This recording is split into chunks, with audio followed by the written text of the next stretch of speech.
ए सुनना, चल चलते हैं।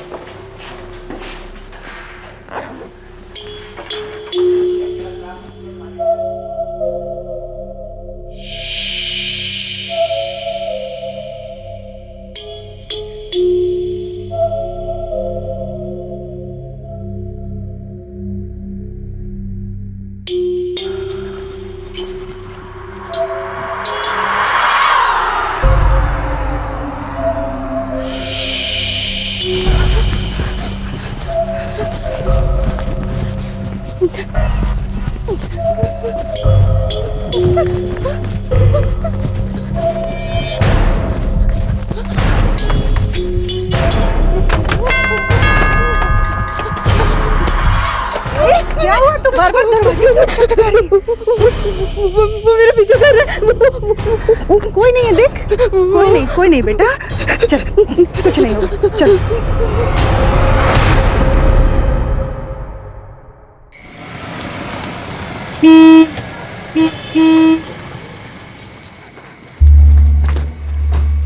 जाना। पता नहीं यार, लोग इतनी गाड़ियां खरीद कैसे लेते हैं। जब देखो तब रोड पर जाम ही जाम।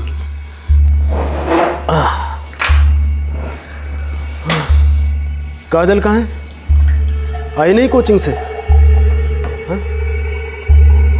अरे तुम दोनों ऐसे एक दूसरे का मुंह क्या देख रहे हो? अरे कुछ बोलते क्यों नहीं?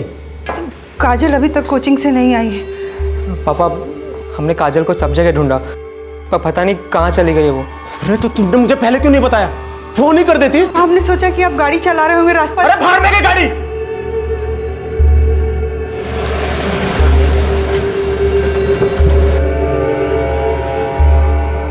कब से लापता है आपकी बेटी और घर से किसके साथ निकली थी? काजल 4 बजे शाम को अकेली कोचिंग गई थी। वापस नहीं आई तो हमने कोचिंग में फोन किया तो पता चला कि वो कोचिंग पहुंची ही नहीं। जब ये घर से निकली इसने पहना क्या हुआ था? पिंक कलर का टॉप, जीन्स और ग्रे कलर का जैकेट पहनी थी। वो अकेली कहाँ जाएगी सर? मुझे तो बहुत घबराहट। तुम उसे अकेले जाने क्यों दिया? तुम में से कोई उसके साथ नहीं जा सकता था क्या? पापा, वो रोज अकेली तो जाती है और हमें क्या पता था कि इस बार ऐसा कुछ हो जाएगा। अरे तो प्रॉब्लम बता के आती है क्या? राकेश जी, 1 मिनट, काजल का मोबाइल नंबर दीजिए। जी काजल के पास फोन नहीं है। आप लोग रहते कहाँ हैं? हमारा घर शताब्दी रोड के पास है। सर प्लीज मेरी बेटी को ढूंढ दीजिए। पता नहीं किस हालत में होगी सर, प्लीज। राकेश की 16 साल की बेटी काजल कई घंटों से लापता थी। आखिर कहां थी काजल और किस हाल में थी? कानपुर पुलिस फौरन इन सारी पहेलियों को सुलझाने में जुट गई और सबसे पहले उन्होंने रुख किया काजल के कोचिंग सेंटर का।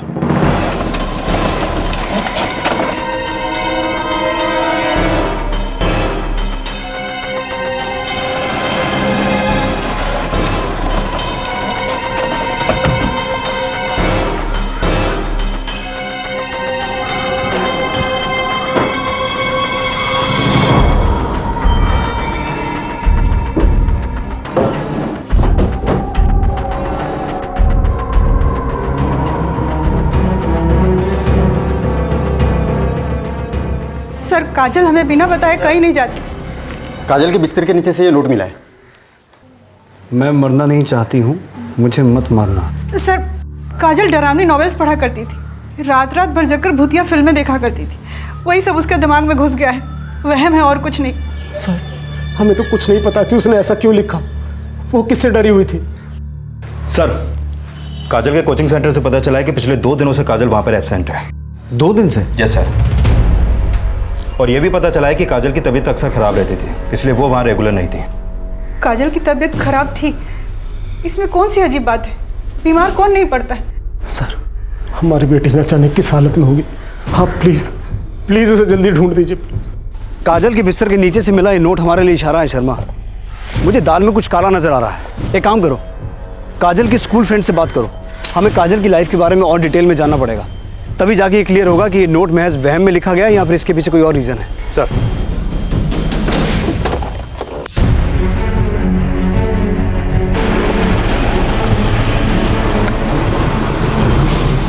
यस सर, पिछले कई दिनों से काजल अजीब सा बिहेव कर रही थी। जैसे क्लासरूम में खोई खोई रहती थी, अपना टिफिन फेंक देती थी, बैग भूल जाती थी। सर पता नहीं क्यों काजल को कभी भी घर जाने की जल्दी नहीं होती थी। छुट्टी के बाद वो वॉशरूम में छुप जाती थी। काजल, टॉयलेट की तरफ किधर जा रही है? घर नहीं जाना क्या? काजल सुन तो, काजल। सर ऐसा लगता है काजल घर जाने से बहुत डरती थी। कुछ तो गड़बड़ है उसके घर में, नहीं तो उसकी फैमिली को छोड़कर पूरी दुनिया को उसका बिहेवियर चेंज क्यों लगता?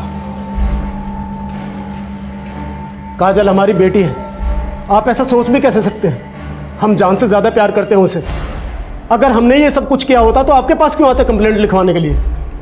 आप लोगों को काजल का बर्ताव कभी अलग नहीं लगा? सर सब नाटक है काजल का।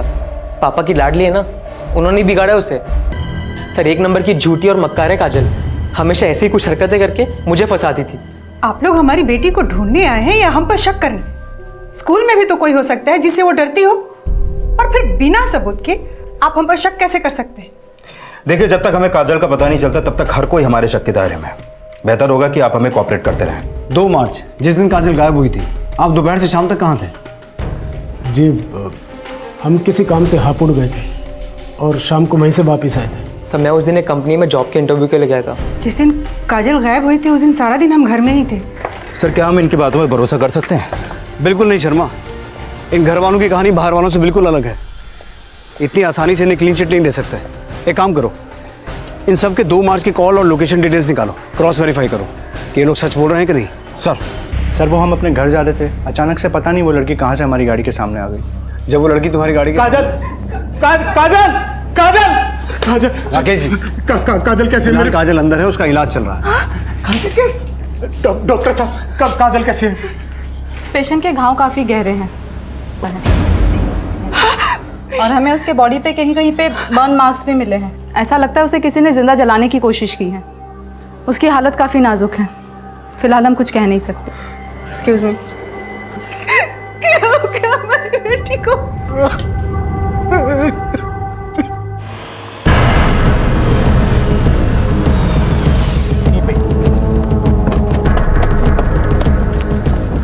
सर यहीं पे वो लड़की मेरी गाड़ी के सामने आई थी। यहाँ?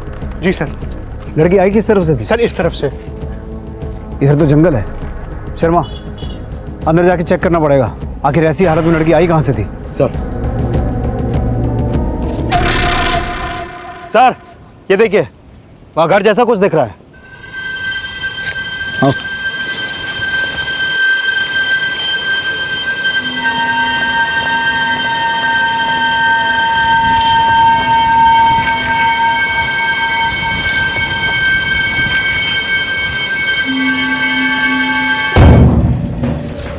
शर्मा ये लड़की कौन हो सकती है?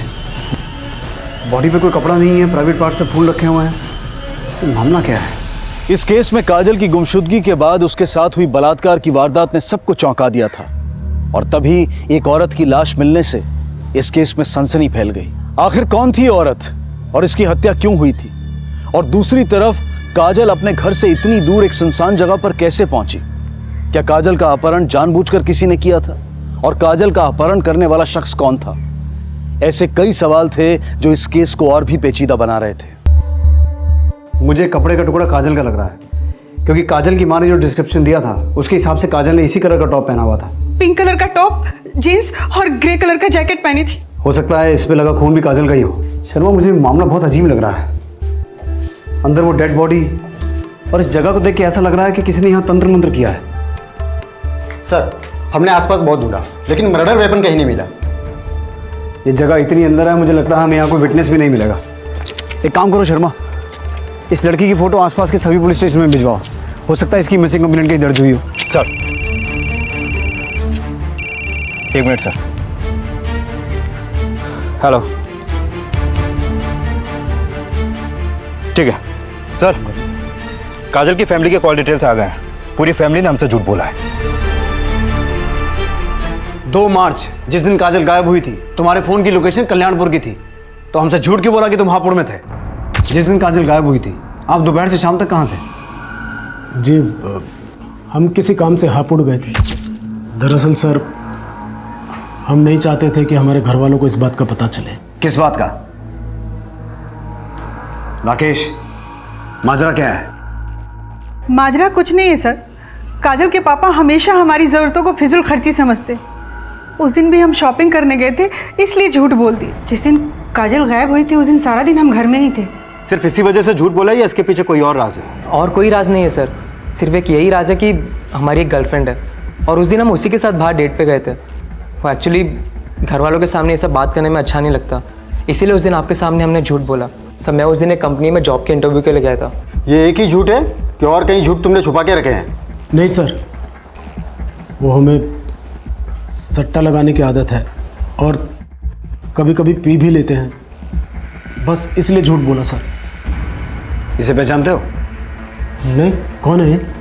हमें नहीं पता ये कौन लड़की है, हम पहली बार देख रहे हैं। नहीं सर, पहले कभी नहीं देखा। सर मुझे तो इनमें से एक की बात पर भी भरोसा नहीं हो रहा, क्योंकि जब काजल गायब हुई थी इनमें से एक ने भी सच नहीं बोला था कि उस समय ये कहाँ थे। और अब इस लड़की को भी पहचानने से इनकार कर रहे हैं जिसकी लाश हमें उस जगह से मिली जहां पर काजल को गायब करके रखा गया था। और सर मैंने आसपास के सारे पुलिस स्टेशन में क्रॉस चेक किया, इस लड़की की मिसिंग कंप्लेंट हमें कहीं भी नहीं मिली। एक काम करो Sharma, national missing person database में भी इस लड़की के बारे में सर्च करो, शायद कुछ पता चले। और इन घर वालों ने अब जिन जगहों के नाम लिए हैं वहां एक बार क्रॉस चेक करो। काजल की क्या रिपोर्ट है? सर अभी तक उससे होश नहीं आया है। इस केस में आगे बढ़ने के लिए काजल का होश में आना बहुत जरूरी है।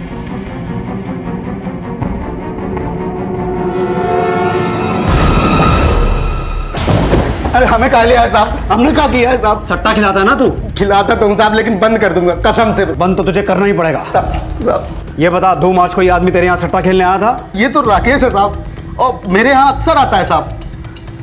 और 2 तारीख को तो ये 20-30 हज़ार रुपये हारा भी था।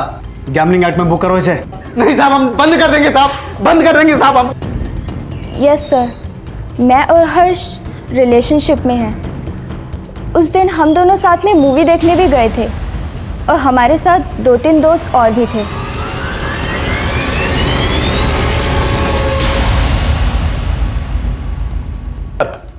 जिस लड़की की लाश हमें मिली थी उसकी पोस्टमार्टम रिपोर्ट किसी शार्प ऑब्जेक्ट से इसका गला काटा गया है, हो सकता है किसी ब्लेड से। बाकी पूरी बॉडी पे कोई भी इंटरनल इंजरी नहीं है और ना ही इसके साथ कोई सेक्सुअल असॉल्ट हुआ है। मर्डर 3 तारीख को सुबह 8 से 12 के बीच हुआ था। काजल की उस कार से टक्कर भी तो लगभग इसी वक्त हुई थी। हाँ सर। लेकिन काजल का इस लड़की से क्या कनेक्शन हो सकता है? और चौंकाने वाली बात यह है कि जब इस लड़की की डेड बॉडी हमें मिली, इसके बदन पे कोई भी कपड़ा नहीं था, लेकिन इसके साथ कोई सेक्सुअल असॉल्ट नहीं हुआ। वहीं दूसरी तरफ काजल के साथ रेप किया गया। शर्मा, तुम्हें क्या लगता है इस सब में काजल की फैमिली इन्वॉल्व हो सकती है? सर मैंने रेखा और हर्ष के बारे में अच्छी तरीके से क्रॉस चेक किया, वो दोनों तो सच बोल रहे हैं। वहीं दूसरी तरफ राकेश भी सच बोल रहा है। 1 minute sir. Hello. Okay, thank you sir. Hospital से कॉल था, काजल को होश आ चुका है। चलो। हम है ना,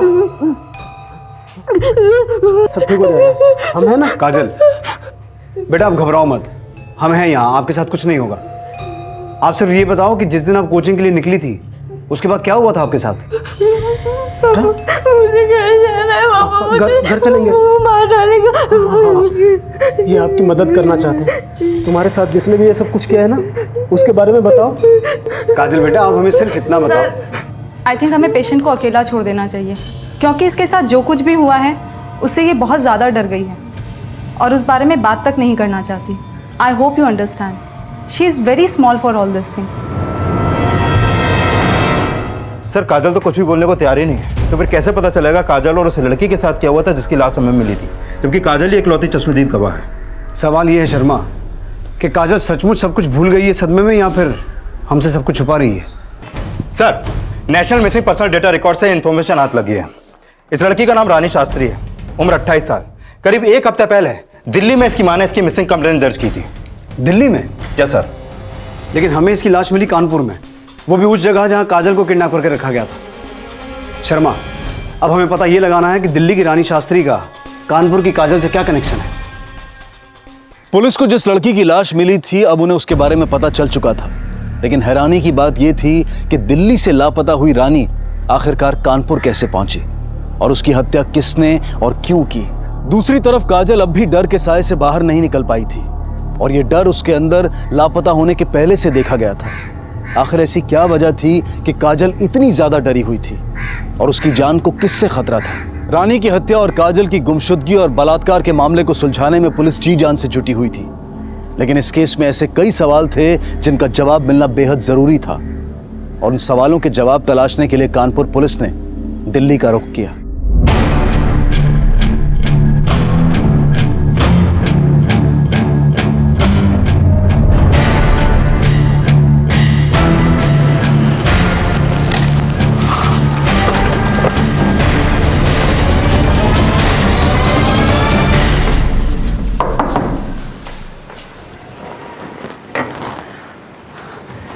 रानी, रानी कहाँ है साहब? रानी नहीं आई? हाँ जी, आपके लिए एक बुरी खबर है। बुरी खबर? आपकी बेटी रानी अब इस दुनिया में नहीं है। क्या?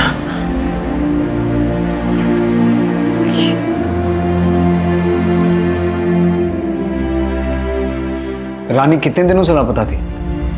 सर, वो 28 फरवरी को सुबह घर से निकली थी और उसके बाद वो वापस ही नहीं आई। और जब वो शाम तक भी वापस नहीं आई तो मुझे लगा मुझे आंटी को फ़ोन करके बताना चाहिए। साहब, हम अमदाव में रहते हैं। जैसे ही माला ने मुझे फ़ोन किया, हम तुरंत वहाँ से चले आए और आते ही पुलिस में कंप्लेन की। साहब, मेरी इकलौती बच्ची थी रानी, बड़ी ही मेहनती थी, नौकरी की तलाश में थी, मगर अच्छी नौकरी उसे नहीं मिल पा रही थी साहब।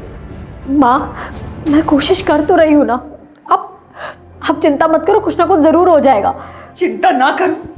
कैसे चिंता ना करूं? हाँ, जो हमने कर्ज लिया है उसका सूद दिन ब दिन बढ़ता जा रहा है। हमें तो डर है कि कहीं तेरे पिताजी की आखिरी निशानी वो भी हाथ से ना निकल जाए। रानी, मैं तुझसे बात कर रही हूँ, सुन रही है तू?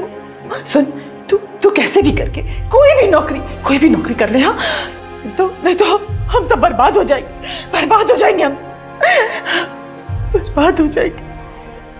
क्या क्या नहीं किया साहब उसने, ट्रेनिंग, इंटरव्यू, झाड़ फूक सब कुछ किया उसने, लेकिन कुछ फायदा नहीं हुआ साहब, कुछ फायदा नहीं हुआ। मेरी बच्ची को कोई क्यों मार दिया? मेरी बच्ची ने किसी का क्या बिगाड़ा था? क्यों मार दिया मेरी बच्ची को? सर, मुझे ये समझ में नहीं आ रहा कि ये रानी दिल्ली से कानपुर क्यों गई और उस जगह कैसे पहुंची जहां से हमें उसकी लाश मिली। क्या काजल ने उसे मारा होगा? लेकिन शर्मा, काजल रानी को क्यों मारेगी? वो तो खुद इस बात से डरी हुई कि कोई उसे ना मार दे। हमें रानी के बारे में और डिटेल में पता करना पड़ेगा। सर,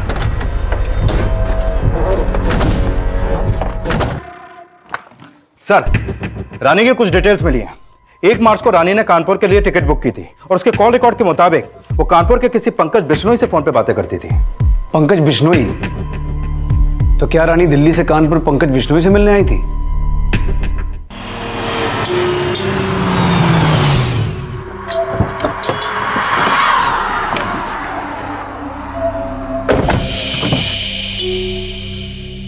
आजा। चल बेटा, चला। हाँ,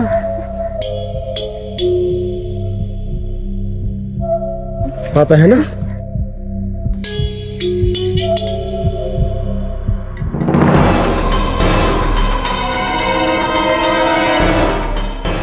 साहब, उसने मुझे कुछ नहीं बताया था कि वो कानपुर क्यों गई थी। माला, तुम और काजल दोनों साथ में रहते थे, काजल ने तुम्हें कुछ तो बताया होगा। नहीं सर, ट्रस्ट मी, मुझे तो ये भी नहीं पता था कि उसने कानपुर की टिकट बुक करवाई थी और पता नहीं वो वहाँ क्यों गई थी। मेरा बच्चा सारा खाना खाएगा। ले, खा थोड़ा सा खाना बच्चा। क्या हुआ? कोई नहीं बच्चा, कोई नहीं।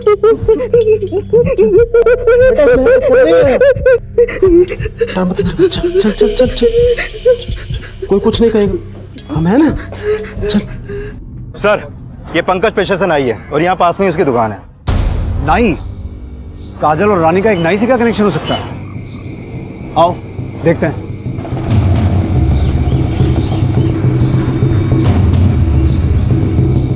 सुनिए, ये दुकान कब से बंद है? सर, ये पंकज की दुकान 2-3 दिनों से बंद है और किसी को मालूम भी नहीं कि ये कहाँ गया है। सर, कहीं ऐसा तो नहीं कि ये सब पंकज ने किया और अब यहाँ से फरार हो गया? शर्मा, इसका सिम कार्ड और मोबाइल का IMEI ट्रेस करो। हो सकता है फ़ोन बदलने की कोशिश करें। इसके पुराने कॉल रिकॉर्ड्स भी निकालो, पता करो कि जिस दिन रानी की मौत हुई ये पंकज कहाँ था। सर, ये पंकज का कॉल रिकॉर्ड, उसकी फोन लोकेशन के हिसाब से 3 तारीख को वो उसी एरिया में था जहाँ पे रानी की मौत हुई, और उसका फोन उसी एरिया में सुबह से लेकर दोपहर तक एक्टिव था, फिर उसके बाद बंद हो गया। अब ये साफ है शर्मा, इस मर्डर में पंकज कहीं ना कहीं इन्वॉल्व है। और सर, इस पंकज के कॉल रिकॉर्ड में एक और बात सामने आई है। ये पंकज रानी के अलावा काजल की माँ के भी टच में था। रेखा के? हाँ सर, और जिस दिन रानी का मर्डर हुआ उससे ठीक एक दिन पहले यानी 2 मार्च को भी इन दोनों की आपस में बात हुई थी।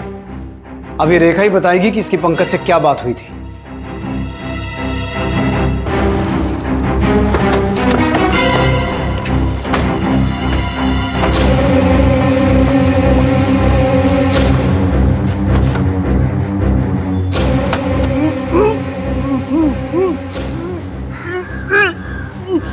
अंदर से किसी की आवाज आ रही है।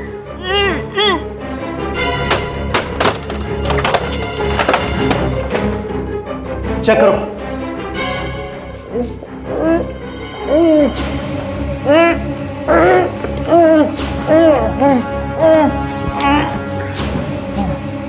किसने किया है सब? तुम्हारी बीवी रेखा कहाँ है? सर, वो लोग हमें यहाँ बांधकर काजल को जबरदस्ती कहीं ले गए हैं। वो लोग कौन? हमारी बीवी और बेटा।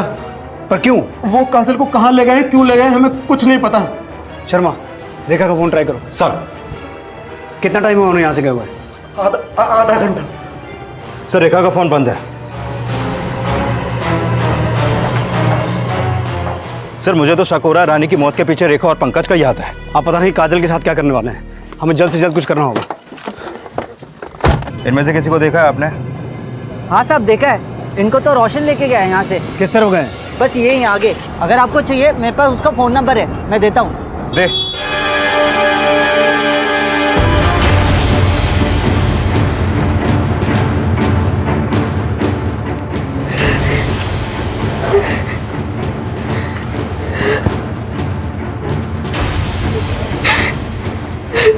ठीक है सर, मेरी रोशन से बात हुई, उसने उन्हें सीतापुर कानपुर हाईवे पर एक खंडर के पास छोड़ा है।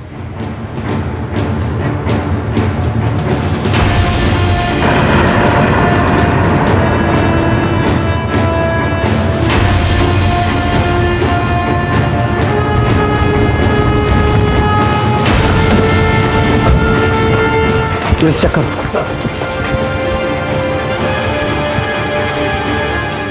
क्या नाटक कर रहे हो ये सब? बंद करो, खोलो इसे, छोड़ो। क्या कर रहे थे तुम लोग वहां? अपनी बेटी की शादी एक बकरे से करवा रहे थे? सर, हम जो कर रहे थे ना, अपनी बेटी के भले के लिए कर रहे थे। काजल पिछले कुछ दिनों से अजीब अजीब बर्ताव कर रही थी।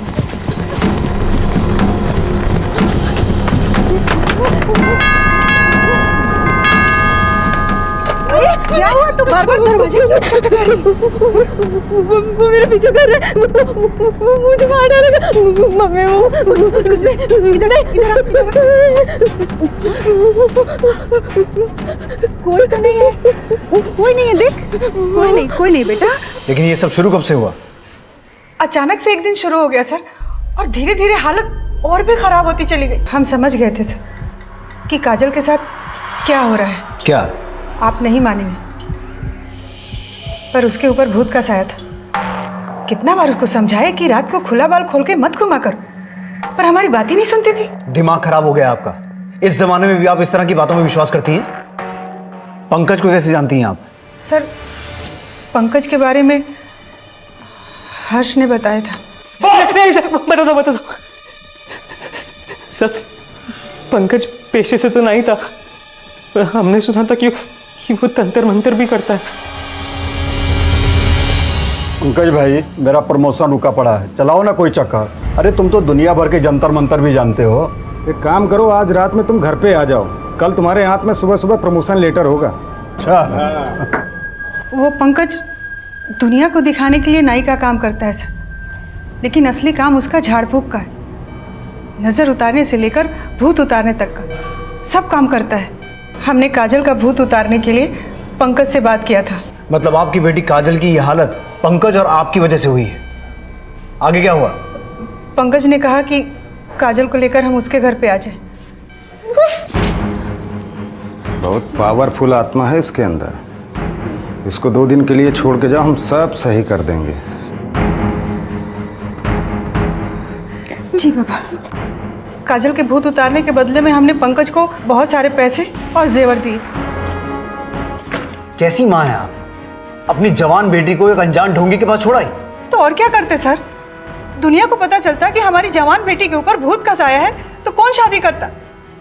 और हम नहीं चाहते थे कि ऐसी कोई बात हो। और जब दुनिया वालों को यह पता चलता कि आपकी बेटी एक ढोंगी के साथ 2 दिन रह के आई है, तब उसकी शादी हो जाती। उसकी शादी बकरे के साथ क्यों करवा रहे थे? इसलिए कि काजल का भूत बकरे में चला जाए। वाह, एक बार पंकज के हाथों हलाल होने से आपका मन नहीं भरा तो दोबारा बेवकूफ बनने किसी और आदमी के पास चले गए आप। इस सब से रानी का क्या कनेक्शन है? उसकी हत्या क्यों करवाई? सर, हम रानी को नहीं जानते। पहली बार तो हम थाना में उसका फोटो देखे, हमें कुछ नहीं पता सर। गीता, नहीं बाबा, कोई बात नहीं बेटा, अभी ही बैठो। राकेश जी, 1 मिनट। आ रहे यही।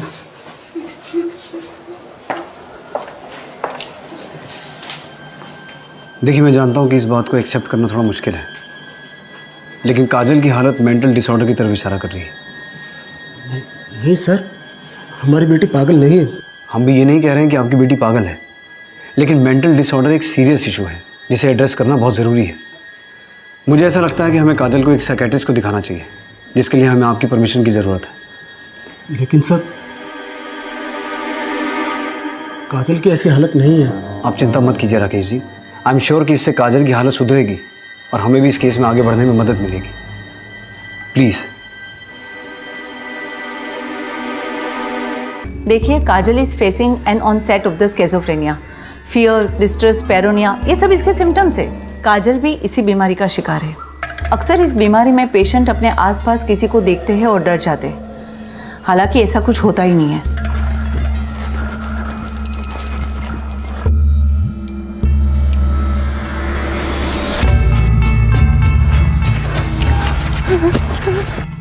नॉर्मल लोग इस बीमारी को समझ नहीं पाते और लोगों को लगता है कि पेशेंट ने भूत को देख लिया।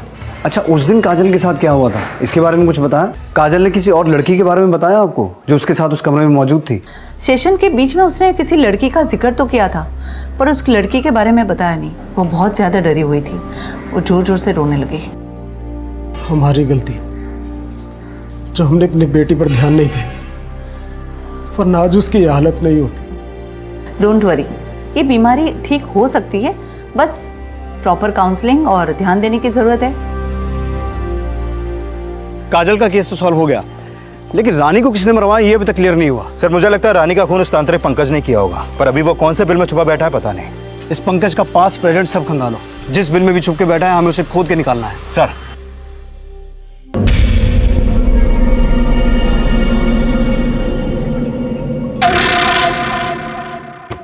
सर, एक जरूरी इंफॉर्मेशन हाथ लगी है। 2 साल पहले पंकज की मां का देहांत हो गया था, जिसके बाद गांव की सारी संपत्ति पंकज के नाम हो गई थी। सर, हो सकता है ये पंकज अपने गांव में छुपा बैठा हो। कहाँ है इसका गांव? खरसोली।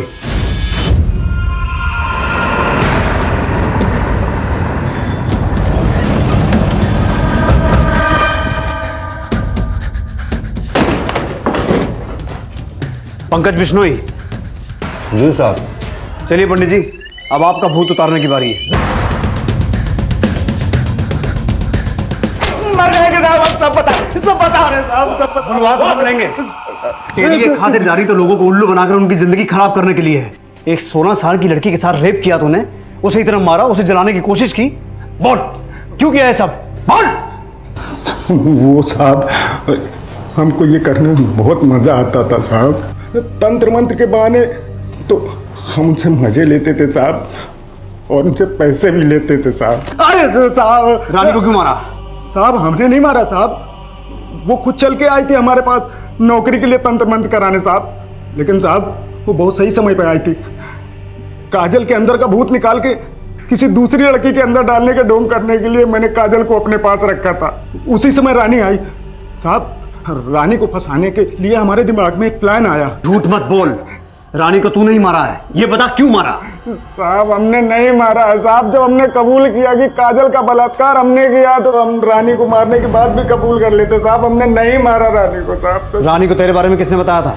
वो बोल रही थी कि उसके किसी दोस्त ने हमारा नंबर उसको दिया है साहब। हम सच बोल रहे हैं साहब, हमने नहीं मारा। पंकज के हिसाब से रानी को पंकज का नंबर उसके किसी दोस्त ने दिया था।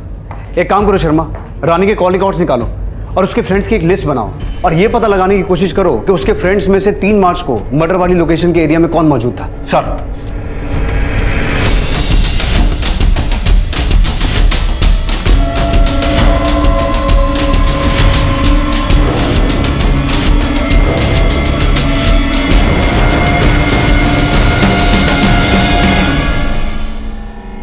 सर, आपका अंदाजा बिल्कुल सही निकला। रानी के कॉल रिकॉर्ड के थ्रू हमें उस शख्स का पता चल चुका है जो रानी के काफी टच में था। कौन है वो?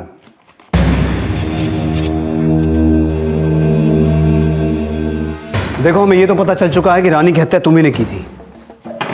तुम्हारे कॉल डिटेल्स, लोकेशन डिटेल्स, सब कुछ तुम्हारे खिलाफ है। जिस दिन रानी की हत्या हुई थी तुम्हारा फोन उसी एरिया में एक्टिव था जहां से हमें रानी की लाश मिली थी। अब ये बताओ तुमने रानी की हत्या कैसे और क्यों की? बोलो। सर, उस दिन मैं रानी पे नजर रख रही थी। लेकिन रानी को मारा क्यों? वो तो तुम्हारी दोस्त थी ना। सर, क्योंकि मैं उससे नफरत करती थी। हम 1.5 साल से दिल्ली में स्ट्रगल कर रहे थे। हम दोनों साथ में ही दिल्ली आए थे, दोनों साथ में ही रहते थे, साथ में ही सारे सपने देखे थे। पर यहाँ मैट्रिक पास लोगों को कौन नौकरी देता है? हम दोनों बहुत परेशान थे सर। और उस दिन, उसके बाद हमने एक आईटी कंपनी में इंटरव्यू भी दिया।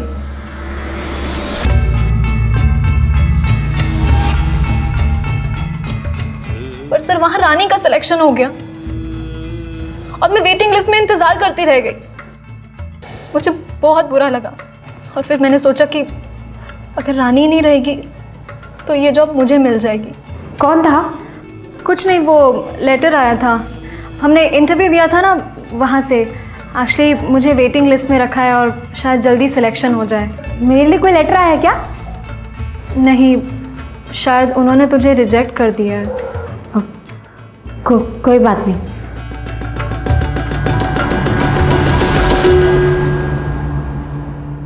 सर, रानी की तरह मेरे भी कुछ सपने थे। मुझ पे भी मेरे घर वालों की जिम्मेदारियां थी। मुझे भी कुछ करके दिखाना था। और फिर मेरे घर वालों ने मुझे अल्टीमेटम दिया कि अगर इस बार मेरी जॉब नहीं लगी तो मेरी शादी करवा देंगे, फिर चाहे मेरी मर्जी हो या ना हो। और इसीलिए मैंने रानी को मारने का प्लान बनाया, क्योंकि उसके मरने से ये जॉब मुझे ही मिलती। एक कहावत सुनी है, जो दूसरों के लिए गड्ढा खोदते हैं वो खुद उसी में गिरते हैं। जिस जॉब के लिए तुम एटलीस्ट वेटिंग लिस्ट में आई थी, अब तुम उसके काबिल भी नहीं हो, क्योंकि अब तुम एक मुजरिम हो।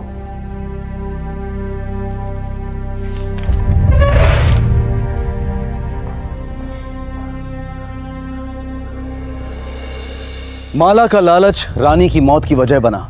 अगर माला चाहती तो जुर्म की सोच से अपना ध्यान हटाकर उसे एक सकारात्मक दिशा में लगा सकती थी। अपने मन पर काबू रखकर अपने लक्ष्य पर केंद्रित रहते हुए उस लक्ष्य को पाना ये कठिन जरूर है, लेकिन नामुमकिन नहीं है। जरूरत है तो बस एक पॉजिटिव सोच की और दृढ़ संकल्प की। काजल की मां की अंधश्रद्धा ने काजल को इस उम्र में वो सब कुछ देखने पर मजबूर कर दिया जिसे शायद वो जिंदगी भर नहीं भुला पाएगी। माला को आईपीसी की धारा 302 के तहत हत्या के लिए और उस ढोंगी बाबा को धारा 375 और 376 के तहत बलात्कार के जुर्म में गिरफ्तार किया गया है। अब मैं अनूप सोनी आपसे विदा लेता हूं। फिर मुलाकात होगी अगले एपिसोड में एक और चौंका देने वाले केस के साथ। तब तक अपना और अपने परिवार का ख्याल रखें और देखते रहें क्राइम पेट्रोल डायल 100। सबक एक को, सीख हम सबको।